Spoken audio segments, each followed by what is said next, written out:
오늘 본문은 욥의 대답이 나오는 이 장인데요. 이 장이 나오기까지 22장에 보시면은 대만 사람 엘리바스의 말이 나옵니다. 이 대만 사람 엘리바스는 2장 11절에 나오는 것처럼 욥을 위문하고 위로하러 왔던 세 친구 중에 한 사람입니다. 그런데 그가 욥을 향해 한 말은 4장, 5장, 15장, 22장 이렇게 쭉 나오는데요. 그런데 엘리바스의 말을 쭉 읽어보면은 한결같이 이 인과응보적인 말들을 많이 해요. 그러면서 4장에부터 보시면은 생각해 봐라. 죄 없이 망한 자가 있느냐? 정직한 자의 끊어짐이 어디 있느냐? 이렇게 시작해요. 그러면서 오늘 본문에서도 2절부터 여러분 2절 한번 보시겠어요? 2절부터 오늘도 22장 2절입니다. 사람이 어찌 하나님께 유익하게 하겠느냐? 지혜로운 사람도 자기에게 유익할 따름이다. 그러면서 계속해서 인과응보적인 말을 합니다. 무슨 기쁨이나 이익이 될 수 있느냐? 너도 하나님께 유익할 수 없고 기쁨이나 이익이 될 수 없다는 겁니다. 또한 4절에서도 그러면서 하나님이 너를 책망하시는 것은 까닭이 있다. 그것은 너의 죄악 때문이다. 그 죄악이 끝이 없기 때문에 고통이 뒤따른 것이다. 그리고 그러면서 22장 21절에서 너는 하나님과 화목하고 평안해라. 만일 전능자에게 돌아가면 내 장막에서 불의를 멀리 해주실 것이다.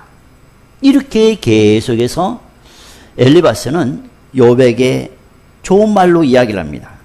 어찌 보면 좋은 말 같아요.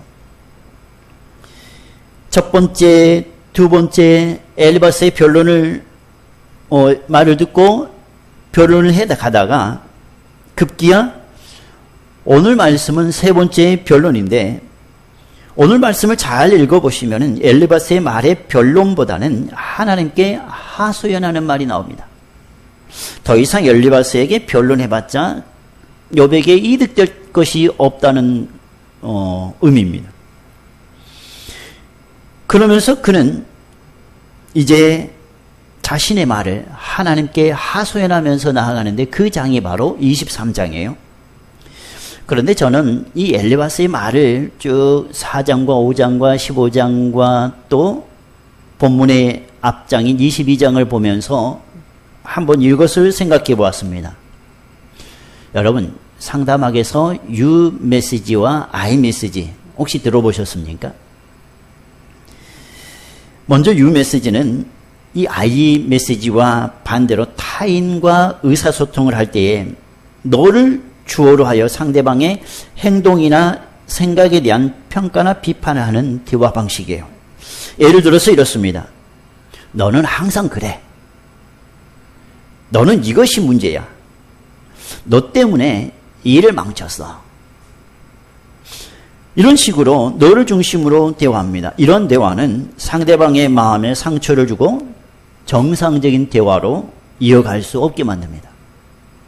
그런데 이와 다르게 I 메시지는 타인과 의사소통을 할 때에 나를 주어로 하는 대화예요.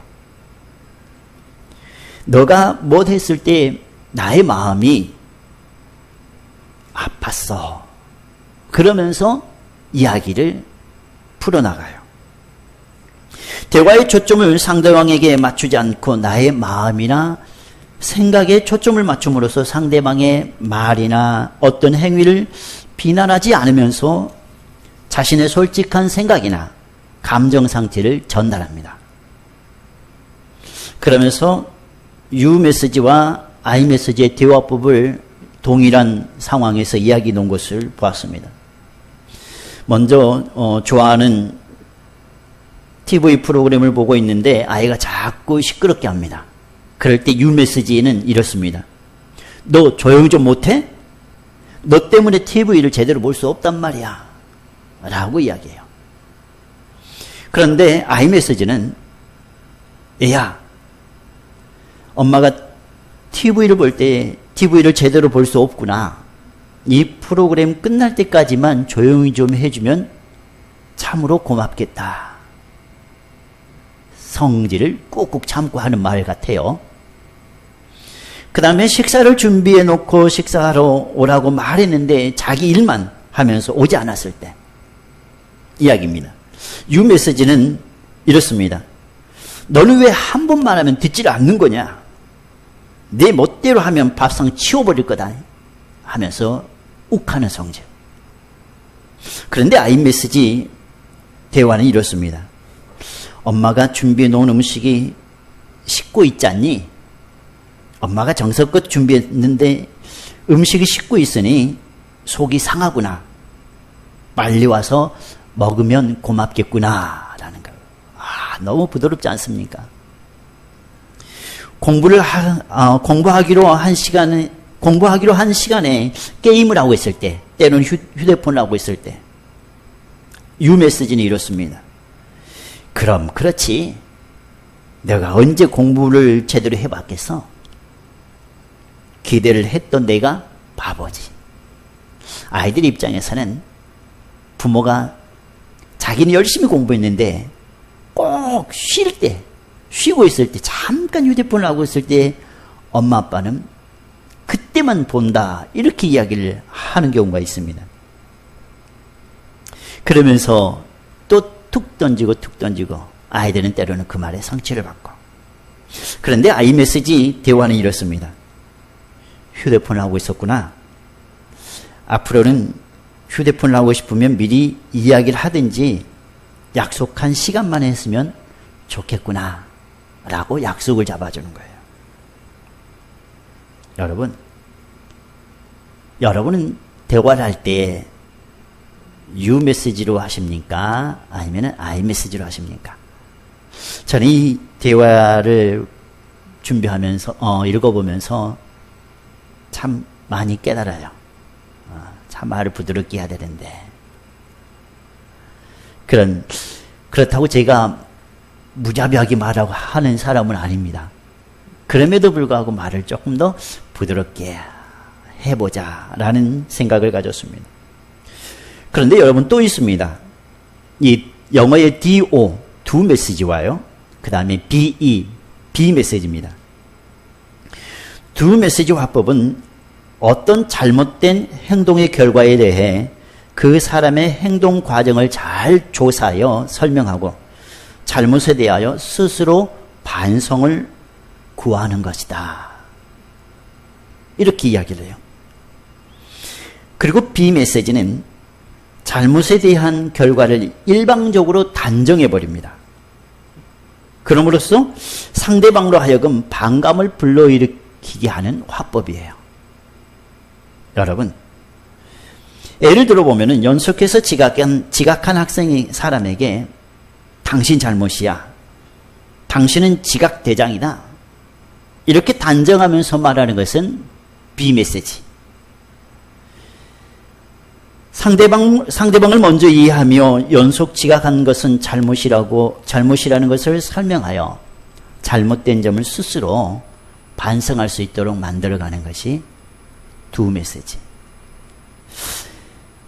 저는 이 메시지의 상황을 보면서 엘리바스는 지금 욥을 위문하고 위로하러 왔는데 어떤 메시지로 전달하고 있는가라는 것을 생각해 보게 되었어요. 과연 엘리바스는 지금 좋은 소리를 한다고 하지만은 그가 전하는 화법은 유 메시지입니다. 그리고 비 메시지예요. 스스로 돌이키려게 만드는 것이 아니라 그냥 정죄하는 거예요.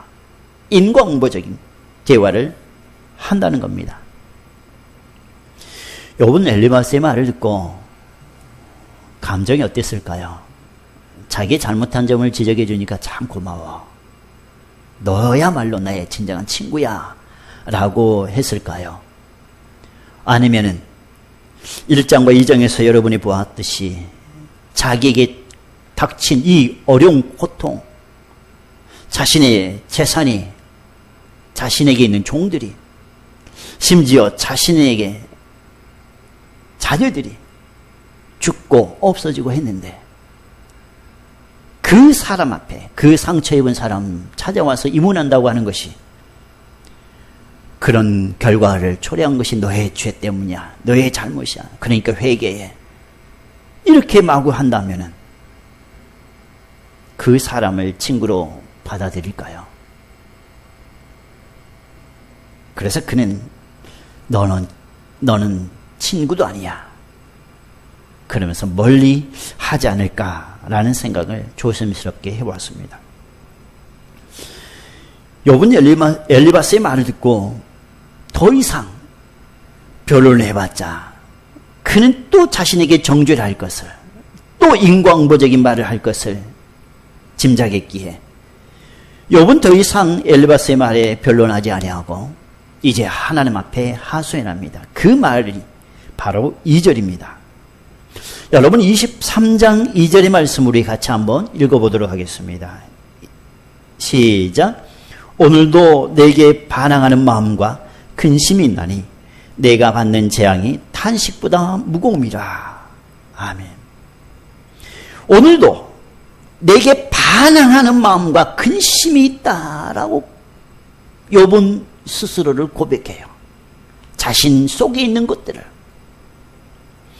이 말씀을 원문에 보시면은 내가 혹독히 원망하다라고 이야기해요. 그런데 이 말씀을 표현하는 구절이 히브리서 5장에 나와입니다. 정말 놀라운 것은 히브리서 5장 7절에 동일한 경험을 말씀하고 있는데요. 5장 7절에 이렇게 말씀합니다. 그는 육체에 계실 때에 자기를 죽음에서 능히 구원하실 이에게 심한 통곡과 눈물로 간구와 소원을 올렸다. 이렇게 히브리서 5장 7절에서는 말씀해요. 욥이 겪은 것과 같은 내용인 것 같습니다.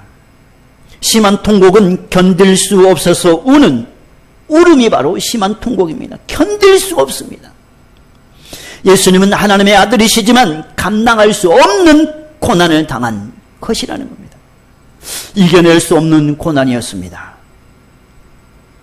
또한 뒤이어서 보시면 그의 경건하심으로 말미암아 들으심을 얻었느니라 이렇게 말씀해요. 여기에서 경건하심이라는 것은 경외라는 또 두려움이라는 말과 같습니다. 무슨 의미입니까? 상대방을 두려움과 복종으로 신뢰하는 것을 뜻합니다. 잘해주는 사람에게는 때로는 그 사람의 말을 안 듣는 경우가 있어요. 정말로 무섭게 할 때에 어쩔 수 없이 복종하는. 그런데 여기에서는 자발적인 복종이에요. 그렇다고 그 대상자를 두려워하지 않는다는 의미는 아닙니다. 두려워하지만은 자발적인 복종을 예수님은 해나가십니다. 모든 결정권을 하나님께 맡겨드려요. 자신의 인생이 이 땅에서 하나님의 사역을 이행해 가지만은 그 사역에 대한 모든 결정권을 하나님께 다 내어드리는가. 그런데 그것의 최고의 결정권이 무엇이냐면은 바로 십자가를 향한 고난의 장이라는 거예요. 여러분은 겟세마네 동산의 기도를 기억하십니까? 그 겟세마네 동산에서의 기도는 아버지여, 내 뜻대로 마옵시고 아버지의 뜻대로 하시기를 원하옵나이다 라는 겁니다. 중요한 것은 그거예요. 내 뜻대로가 아니라 이 잔을 내게서 옮겨주십시오. 그 고통의 잔, 고난의 잔, 슬픔의 잔, 죽음의 잔을. 그러나 아버지의 뜻대로 되어지기를 원합니다. 뜻이 하늘에서 이루어진 것처럼 땅에서도 이루어지기를 원합니다. 우리는 고백을 합니다. 모든 결정권을 하나님께 맡기는 그러한 기도를 예수님께서는 들으십니다. 욥도 동일합니다.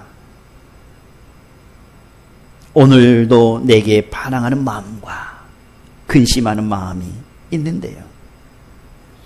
그는 엘리바스의 말을 듣고 3절에서 5절에 하나님을 만날 수만 있다면 왜 이런 고난을 당해야 하는지 그 이유를 하나님께 묻고 싶습니다 라는 뜻의 말을 합니다. 여러분 3절에서 5절까지 말씀 우리 같이 한번 읽어보시겠습니다. 3절에서 5절입니다. 시작. 내가 어찌하면 하나님을 발견하고 그의 초소에 나아가랴. 어찌하면 그 앞에서 내가 호소하며 변론할 말을 내 입에 채우고 내게 대답하시는 말씀을 내가 알며 내게 이르시는 것을 내가 깨달으랴. 아멘. 하나님을 만나기를 원하는 욥에게 정말로 하나님을 만나기를 원하는 욥. 왜 나에게 이런 고통을, 왜 나에게 이런 고난을 주셨습니까? 묻고 싶은 그 욥에게 무엇이 문제인가, 장애가 있습니다. 장애물이 놓여 있습니다. 8절에서 9절입니다. 8절에서 9절 말씀을 보면은 이런 말씀이 있습니다. 같이 한번 읽어보겠습니다. 시작. 그런데 내가 앞으로 가도 그가 안에 계시고 뒤로 가도 보이지 아니하며 그가 왼쪽에서 일하시나 내가 만날 수 없고 그가 오른쪽으로 돌이키시나 배울 수 없구나. 여러분, 혹시 여러분의 상황이 이런 상황에 놓인 분들이 계십니까? 내가 아픈데, 내가 지금 배고픈데, 내 상황이 지금 이런데, 나는 일해야 되는데, 나는 먹어야 되는데, 나는 입어야 되는데, 그래서 하나님을 찾았는데, 아무리 하나님을 불러도, 하나님을 찾아도, 내가 오른쪽에 하나님이 계신 걸 같다 해서 오른쪽으로 갔는데 하나님은 거기도 안 계시고, 왼쪽으로 계실까 해서 왼쪽으로 갔는데 거기서도 안 계시고, 내가 기도하면 하나님이 들어주실까 했는데 기도도 안 들어주시고, 성경에서는 위의 것을 보라고 말씀하셨는데 위를 볼지라도 묵묵부답, 아무 말씀도 없어요. 찾아도 찾을 수 없는, 듣고 싶어도 들을 수 없는 하나님의 모습, 하나님의 음성. 답답하다. 그런 상황에 놓여 있는 여러분이 혹시 계시지 않습니까? 하나님을 신뢰하지 못할 것 같다 단정하고 싶은 그 마음이 한 번, 두 번도 아니고 정말로 여러분, 루이스 마르코스가 지은 그의 저서에 이런 제목이, C.S. 루이스가 일생을 통해 씨름했던 것들이라는 제목이 있어요. 그런데 그 제목 가운데에 고통의 문제라는 그 단원을 읽어보시면 이렇게 이야기합니다. 일반 사람들이 기독교를 거부하는 이유 중 하나가, 만약 하나님이 살아계시다면 왜 이 세상에 그렇게도 많은 악과 고통이 존재하는가라는 질문을 해요. 대부분의 믿지 않는 사람들이나 신앙생활을 하기로 작정한 지 얼마 안 된 사람들에게 하나님께서는 살아계시다라고 선포하고, 하나님께서는 언제나 우리를 보호하십니다. 모든 것이 협력하여 선을 이룹니다. 우리에게 최선이 무엇인지 오직 하나님께서만이 아십니다. 이렇게 선포되어지는 말이 그들에게 무슨 의미가 있다는 말인가 질문해요. 그러면서 이런 사람들은 속으로 기독교를 비웃고 쉽게 받아들이려 하지 않는다. 마치 젊은 시절에 루이스와 같이 그들은 아마도 생을 살아오면서 큰 고통과 상실, 또는 실망을 겪어 보았을 것이다. 무엇보다 그들은 아마도 통렬하는 슬픔의 시기에 자신들의 기도가 응답되지 못한 경험들을 가지고 있을 것이다. 그들은 아마도 캄캄한 하늘을 응시하면서 비인격적이고 무자비한 우주의 얼굴에 상실감과 무력감을 실어 보냈을 것이다. 이러한 경험은 시간, 인종, 성별, 문화를 초월하여 사람이라면 누구나 겪는 일반적인 현상이지만 많은 사람들은 이러한 경험을 통해 인격적이고 사랑이 많으신 하나님에 대한 믿음조차 단념해 버리기도 한다 라고 적고 있어요. 그러면서 루이스 마르코스는 그 책에서 현대인들은 고통을 당하면 너무나 빨리 하나님을 원망하거나 자신의 존재를 완전히 포기해 버리려 한다. 그러면서 우리가 하나님의 형상대로 창조되었기 때문에 어려움을 당하면 하나님을 원망하는 방법을 선택하는 존재로 창조되었다는 것을 말해주기도 한다. 우리가 하나님께 원망한다는 것은 이 원망이라는 것에 포커스를 두는 것 쪽에서 잠깐 하나님께서 창조했지 않느냐라는 것을 이 마르코스는 가지고 와요. 그러면서 그는 결과적으로 우리는 고통의 필요성과 원인 그리고 목적을 이해하는 데 실패하게 된다. 즉 우리는 일이 잘 풀릴 때는 적당히 감사를 표현할 수 있고 일이 잘 되지 않을 때는 강한 분노를 퍼부을 수 있는 인간 편의의 하나님을 만들어낸다 이렇게 이야기해요. 하나님은 스스로 계시는 분인데 기쁠 때나 감사할 때나 또 고통스러울 때나 우리에게 눈물이 끊이지 않는 그 날에도 하나님은 스스로 계신 분, 하나님은 언제나 존재하신 분이신데 인간 편의에 따라서 만들어지는 하나님을 사람들은 지금 그 존재를 이야기하고 있다라는 거예요. 여러분, 기쁠 때는 하나님이 계시는 것 같고 일이 잘 풀릴 때는 하나님이 계시는 것 같고 일이 잘 풀리지 않을 때는 하나님이 어디 계십니까? 원망하는 우리들의 믿음이 아닌가요? 그러면서 필립 얀시라고 하는 사람은 내가 고통당할 때 하나님은 어디 계십니까? 라는 이 책에서 이렇게 이야기합니다. 고통은 하나님의 커다란 실수나 때늦은 미봉책이 아닙니다. 정상 기능을 발휘하며 살기 위해서 꼭 필요한 것입니다.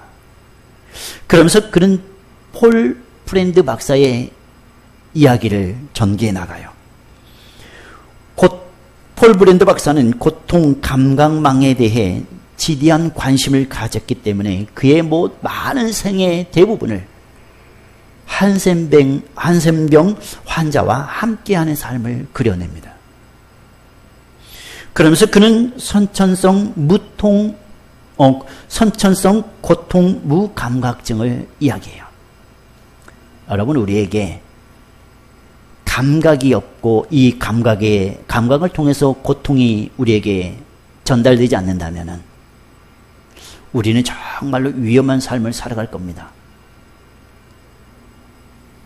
물건이 머리에 떨어져도 그 고통을 느끼지 못한다면 계속해서 피가 흘러 나갈 거예요. 피가 계속해서 흐르면 죽습니다. 불 속에 우리의 손을 대어도 그 뜨거움을 모른다면 우리의 손은 타서 재가 될 겁니다. 선천성 고통 무감각증에 걸린 사람들의 삶이 그래요. 경고의 매체가 제 기능을 하지 못합니다. 슬플 때는 울어야합니다. 고통을 당할 때는 그 상처를 인지할 수 있는 것이 바로 우리들이어야 돼요. 그런데 말씀을 보면은 그런 아픔이 때로는 없었으면 좋겠어요. 그러지 않습니까? 고통이 없었으면 좋겠어요. 이것이 바로 모든 사람들의 인지상정일 겁니다.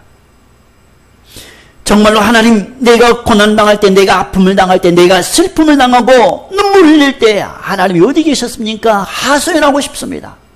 욥처럼. 아무리 자기를 위로해 하러 왔던 엘리바스의 말을 듣고 변론한다 할지라도 더 이상 진전이 없습니다. 차라리 그럴 바에는 하나님께 하소연하자. 심한 몸 고통을 당할 때 하나님 어디 계셨습니까?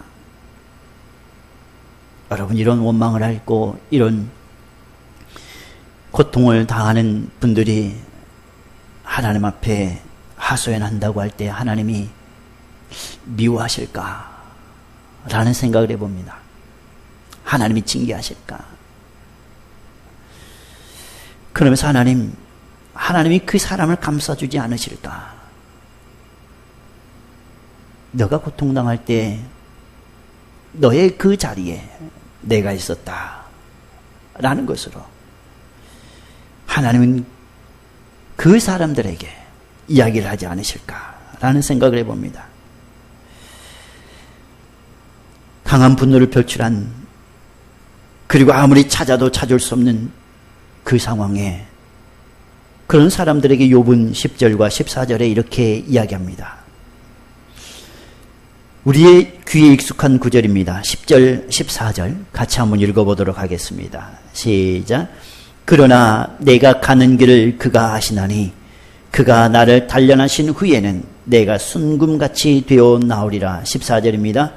그런즉 내게 작정하신 것을 이루실 것이라. 이런 일이 그에게 많이 있느니라. 아멘. 여러분, 우리에게 작정하신 것, 하나님께서는 우리에게 작정하신 것이 있다고 합니다. 그리고 하나님께서는 내가 가는 길을 아신다고 합니다. 고통의 길이라 할지라도, 눈물의 길이라 할지라도, 아픔의 길이라 할지라도 하나님을 아신다고 합니다. 그러면서 우리를 단련시키신다고 합니다. 그 단련을 통해서 하나님께서는 우리를 순금같이 나오게 만드시겠다고 합니다. 아브라함은 어떤 사람이었습니까? 아브라함도 참으로 실수가 많은 사람이었습니다. 정말로 실수가 많고 불완전하고 하나님을 온전히 신뢰하지 못했던 사람이었습니다. 그런 그가 창세기 22장에 클라이막스를 찍습니다. 내 독자 이삭을 내게 바치라. 예라는 말이 나오기까지 그는 12장에서부터 출발할 때 많은 실수의 사람이었어요. 불완전의 사람이었습니다. 웃었습니다. 하나님이 말씀하실 때 정말 되겠어라고 웃기까지 했던 사람입니다. 내 나이가 100세인데 내가 더 이상 인간으로서의 재능을 하지 못하는데, 불완전을 이야기합니다. 그랬던 그가 예라는 순종이 나오기까지 하나님께서는 그를 단련하고 하셨듯이 우리의 신앙 고백에서 예라는 이 말을 하기까지 하나님 우리를 언제나 단련하실 겁니다.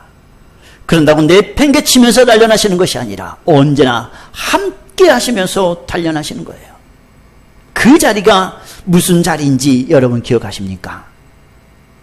십자가의 자리예요. 십자가의 자리.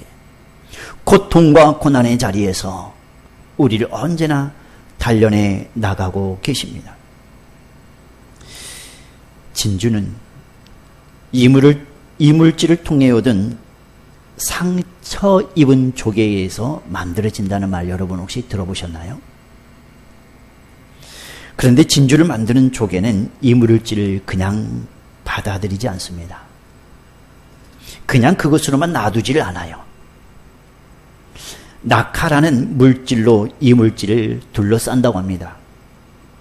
그러면서 몸속에 이물질이라는 고통의 씨앗이 들어왔을 때 이 씨앗에 낙하를 입히는 노력이 바로 진주를 만들어내는 결과를 초래한다고 합니다.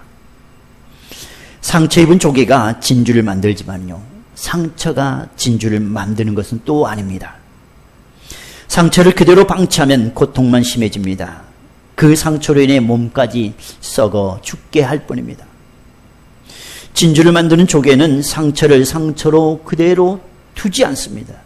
고통을 이겨내기 위해 자신의 분비액을 짜내는 그 일들을 해나갈 때 진주가 형성되는 것입니다. 여러분, 우리의 상처, 우리의 고통이 우리에겐 다가올 거예요. 여러분 모두에게 아마 있을 겁니다. 그러나 그것을 그대로 방치하면은 정말로 아프고 괴롭지만은 그걸 통해서 어떻게 진주를 만들어 가실까라는 그런 궁리를, 그런 생각을, 그런 기도를, 그런 말씀을 해나가신다면 반드시 그 자리에 상처로 남는 것이 아니라 진주로 남겨지게 될 겁니다. 이것이 바로 신앙입니다. 이 일을 할 수 있는 사람이 바로 신앙인이에요. 그리스도인과 비그리스도인의 차이는 여기에 있습니다. 상처를 상처로 두고 그 안에서 죽느냐, 상처를 내 몸속에 있는 영적인 힘으로 감싸고 그것을 진주로 만들 수 있는 힘이 있느냐. 사랑하는 여러분, 여러분은 하나님을 믿는 그리스도인입니까? 아니면은 비그리스도인입니까? 우리에게 닥치는 아픔, 고통을 통해 그 사람의 정체성은 달라지게 됩니다. 사랑하는 모든 이들에게 그리스도인으로서의 진주를 만들어내는 여러분이 되시기를 주님의 이름으로 간절히